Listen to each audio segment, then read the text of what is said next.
Being a language teacher is never an easy job, especially after students have returned to physical classrooms from virtual online classes during the pandemic. The stress and anxiety levels rise even higher for inexperienced student teachers. What should teachers do to cope with the sociocultural, technological, and emotional challenges in their teaching careers? In this symposium, Professor Andy Gao from the School of Education at the University of New South Wales introduces the concept of language teacher agency. He then explains methods that teachers can use to equip themselves amidst the complicated teaching environment nowadays. Although this topic is about language teacher agency in the multilingual world, it's more about raising awareness of the kind of inner resources we have in ourselves in response to challenging situations. So what I'm going to talk about is, first I will outline the kind of challenge or complexity of language teaching or teaching.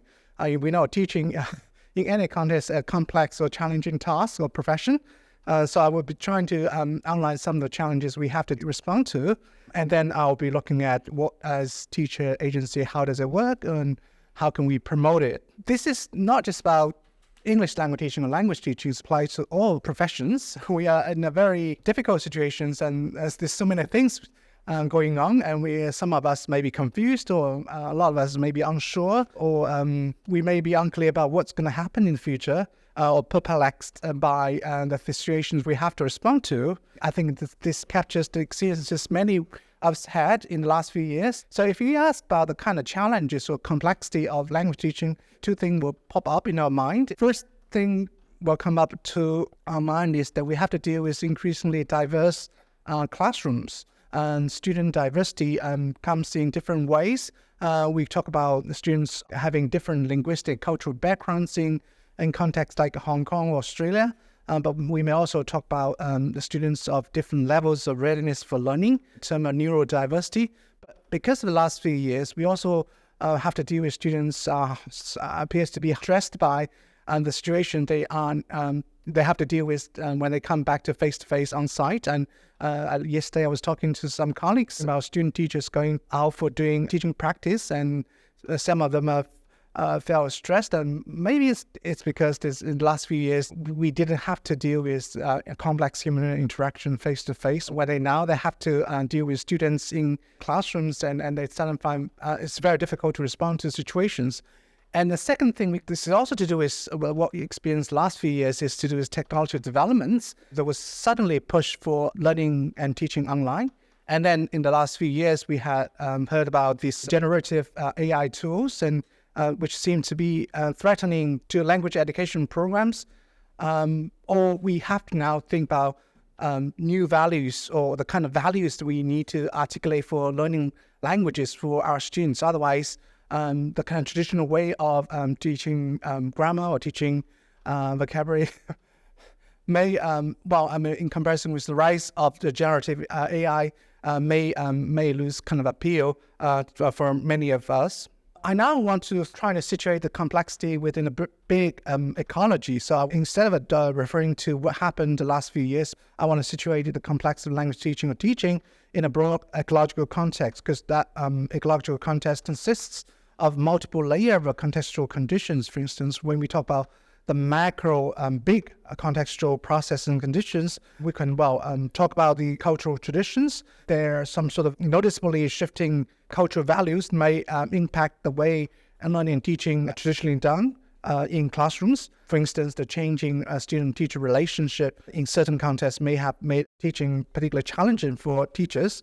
And there's also geopolitical conditions, and there's also shifting values of languages. And in the past, we talked about the rise of Chinese as an international language, in relation to the dominance of English as the global lingua franca. But we also have the demographical changes where people move to different parts of the world, and they are in need of learning different languages. Ideological conditions, and we now have been permanentizing so-called modal lingualism, and there's also perceptions that, for instance, bilinguals and perfect bilinguals need to speak two languages perfectly, but that's not the case, because we know that bilingual language standards cannot be measured according to the monolingual standards. And so there's a lot of emphasis on multilingualism, plurilingualism. This might have been challenging the dominance as English as global lingua franca. And also we need to talk about socioeconomic conditions, and we have a growing wealth gap, and then we have people who can access to a lot of resources, but we also have people who have limited resources. Technology developments also somehow exacerbate the equity issues. For instance, in ChatGPT, the general AIs are pretty good at dealing with languages like English, but they're not really good at dealing with languages that are less represented in the database. Technology development can be seen as a kind of a blessing, but also can be seen as a threat. We now have a very dynamic, globally interconnected multilingual world, which means it's just very easy for us to use the language to interact with people in different parts of the world. We also have tools that help us to interact with people without the need to learn the language. But does that mean that there's no value of learning languages?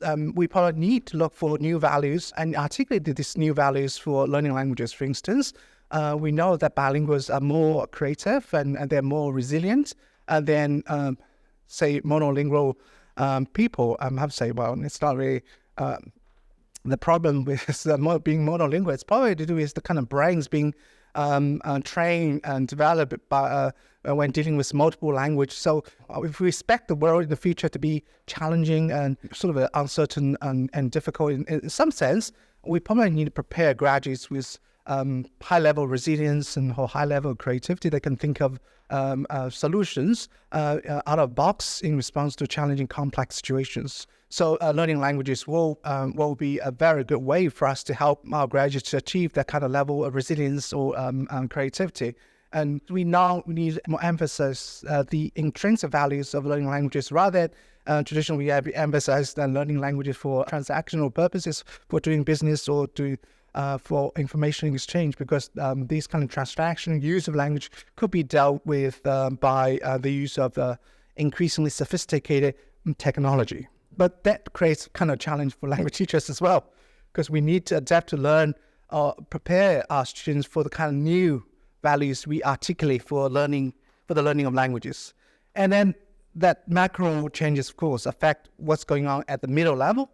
And then you have this kind of institutional policies and practice, how we value the kind of multilingual, multicultural resources that a context has. And for instance, in Hong Kong, we talk about being a multilingual, multicultural society or a community. And it has rich multilingual and multicultural resources that we can tap onto and to make Hong Kong much better places. There being a lot of policy changes in different contexts. And for instance, in the context of China, they're talking about reducing the weighting of English examination in national university entrance examination, while they also put a lot of emphasis on the promotion of learning languages other than English. In Asian contexts, other contexts like Vietnam or even in Indonesia, they're talking about using English as a medium instruction. When we talk about these policy changes, it's very important for us to remember equity and access and persistent issues, because when you talk about using English as a medium instruction, in countries like Vietnam, inevitably we have some people who are rich. They can benefit from kind of the use of English as medium instruction, while those who economically disadvantaged may not benefit from the use of English as medium instruction because they don't have the resources to improve their English. And also the need, it's necessary for us to think about how we can preserve local language and local cultures. Hong Kong, for instance, Cantonese, we have a rich Cantonese language and cultures. If we talk about the other languages, we should also find ways to maintain these good local cultural traditions and practices.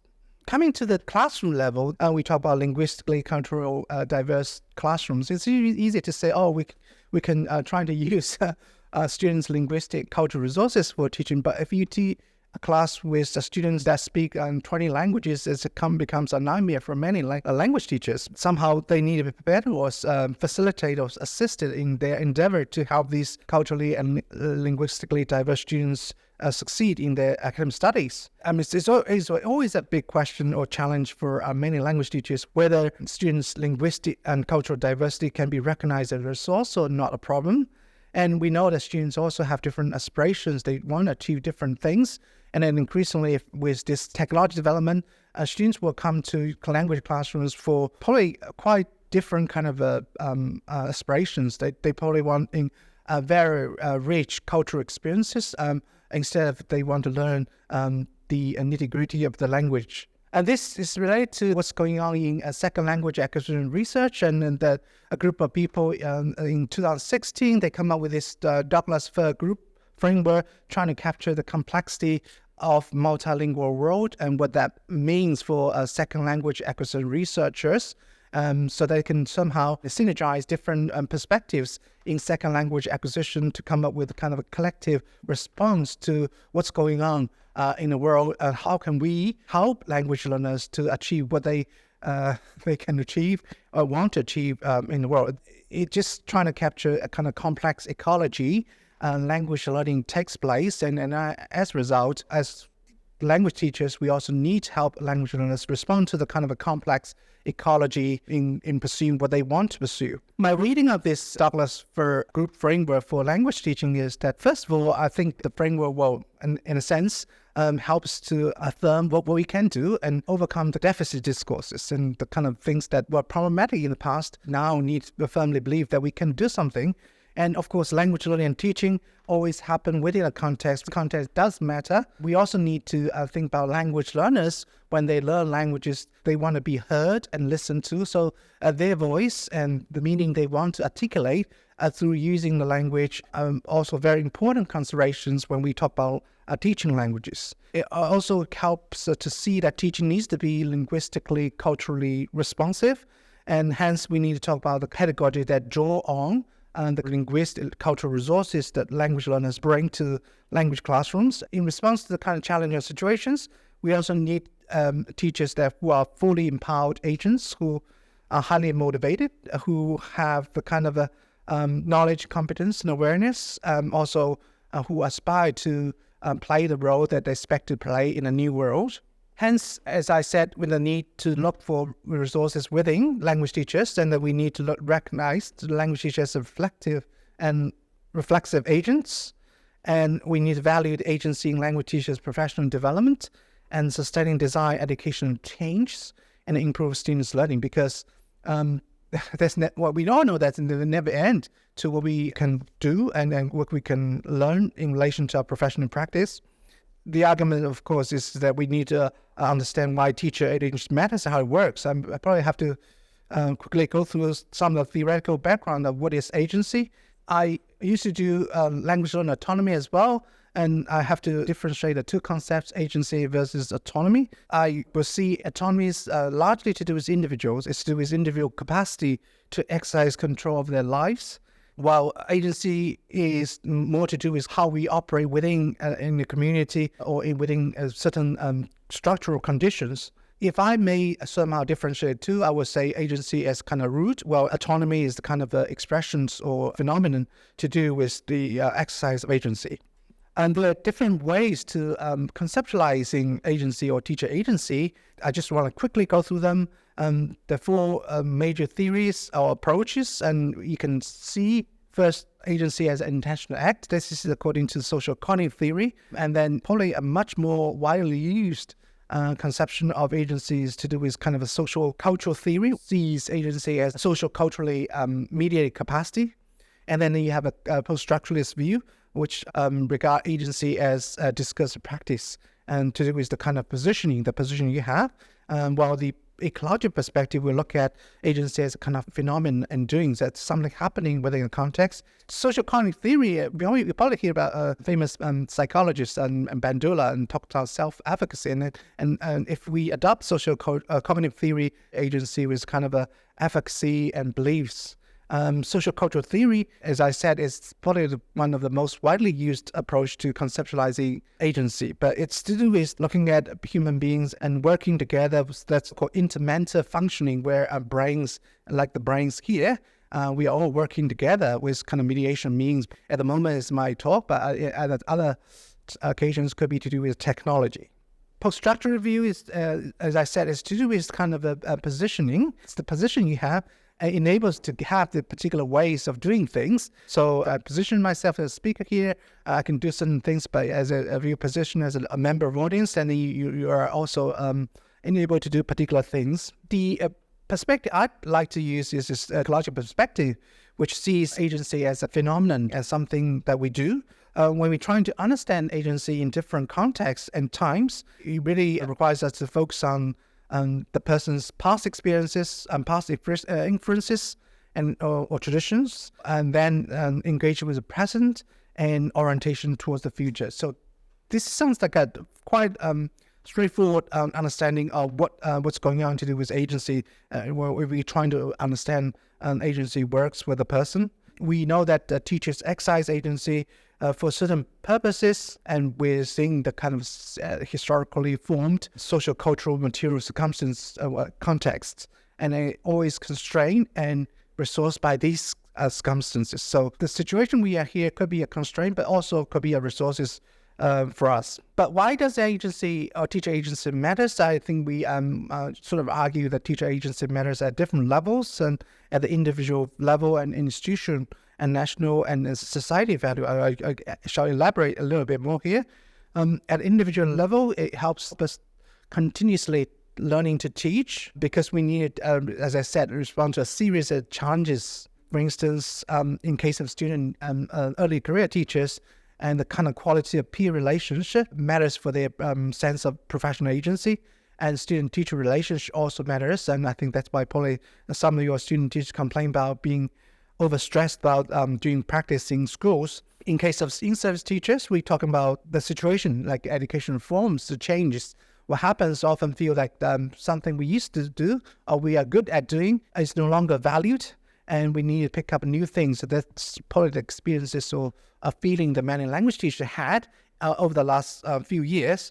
And there's also rising regime accountability, and there's external standards that measure our performance. That also draws our attention to the importance of relational agency, because teachers do not work by themselves, they work together.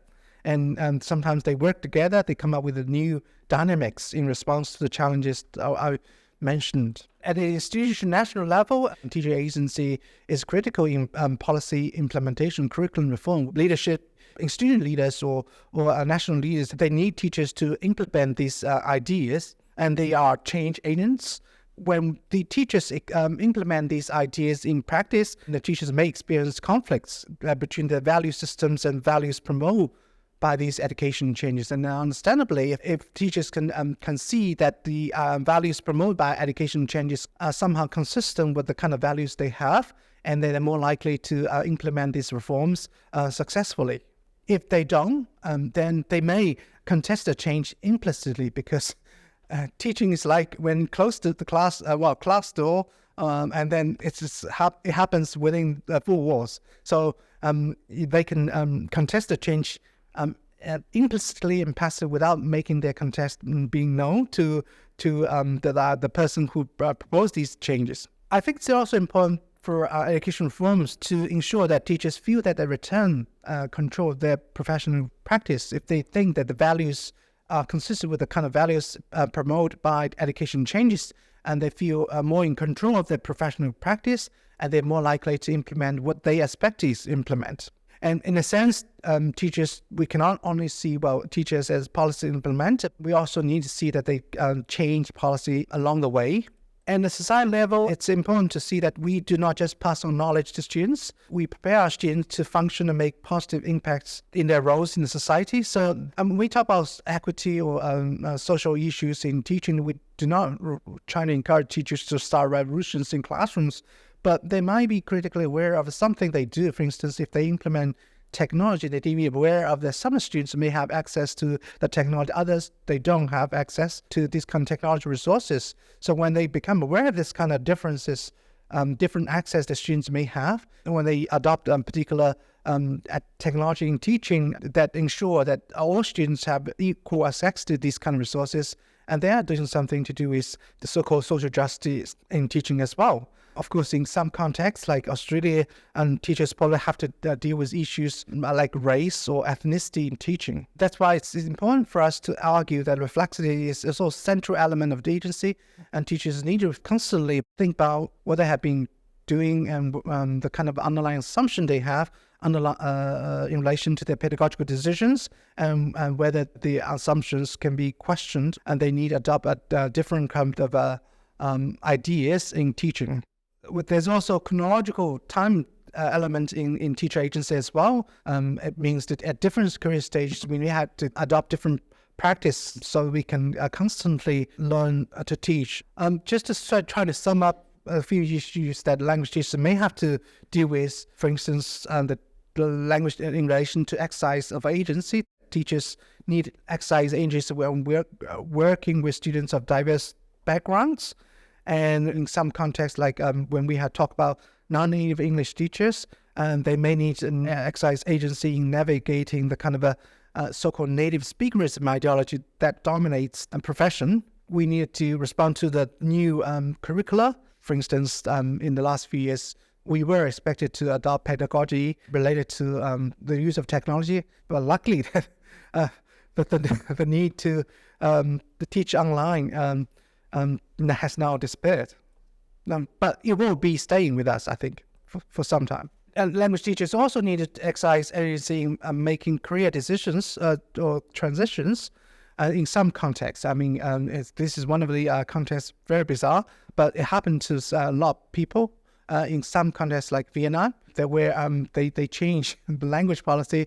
And then in Vietnamese universities, some Russian teachers were suddenly asked to teach English. And in relation to many of us, we all have to publish in international journals because English is the dominant medium of international academic publishing, and this can go on. So how can we promote it? Well, the two ways we can promote it is, one is to change the contextual conditions. The other is to promote the actor's worth. And the contextual conditions could happen at different levels, some at a group or subgroups or at individuals. For instance, we can build up communities, teacher communities, of different size for schools, small groups to inter-school communities and different levels. That will create safe and socially supported spaces for teachers to exercise agency, and it's better to involve the kind of bottom-up process. These groups or communities will involve the kind of activity like giving advice, seeking input, asking questions, sharing concerns or doubts, and that will somehow minimize the negative impact of a top-down approach on their professional practice. We can't avoid a top-down approach because policies often made by the top, and they have a very direct important impact on us, but we somehow need to minimize the negative impact and maximize the good thing that come with a top-down policy. The advice is that for these communities, they need to do something to do relevant to teachers' work, and they need to be collaborative in nature and work for the benefit for all, and these teachers need to trust and remain open to each other. And it's important for us to remember it's not natural. Things not naturally happen or social given. People need to work together to create and maintain these communities. And the second strategy is what we call promote the active growth. That's related to the kind of argument I put forward earlier that we need to overcome deficit discourse related to language teachers and learners. For instance, we tend to position non-native speakers in the profession negatively. We also need to create kind of reflect space for critical engagement with teachers' own assumptions, and so they can adopt alternative or different kind of discourse, so they can position themselves or language learners. For instance, we can encourage people not just publishing so-called international journals, but also writing papers for professional journals or undertaking professional interactions. Now you have like blog posts or whatever online social media where people can encourage each other. And we can also encourage people, teachers, to adopt kind of what we call multimodal narratives, so they can use images to reflect on their prior experiences, assumptions. And we can also try to provide different discourses for the creation of space where they can negotiate a more favorable professional identities in relation to their sense of agency. It's very important for us to talk about the collective agency because teacher agency is highly relational and social. That's why I talk about the importance of forming groups and communities. Basically, collective means 1 + 1 is more than 2. It's important for people to come together we can somehow have a kind of shared beliefs of advocacy and pooled understandings and group aspiration and for collective action. Collective agency can involve collective actions of a group of teachers, but we need to be aware of kind of the risks and threats to this kind of collective agency as well, because workplace is complex. We need to ensure that teachers are connected at the individual level, both emotionally and intellectually. Because if we just talk about work, we are free to talk about our concerns openly, and then it will be difficult for us to kind of build a trust and trustful relationship with each other. And also we need to make sure that the teachers should in collective activities. Without these kind of collective activities, that they don't have time to come together, share ideas and work together. Teaching in the world after the pandemic, well, it's still rewarding for sure, but it's complex and demanding, and sometimes we can say it's emotionally draining. 2 years ago, I was hoping that the life would be much better after the pandemic, but after the restrictions were lifted, we found actually teaching become much more demanding. And I think partly it is during the pandemic, people were very kind to each other. And when the restrictions were lifted and the kind of reality sort of returned. So we found teaching becomes, or learning becomes much more complex and demanding, emotional and draining.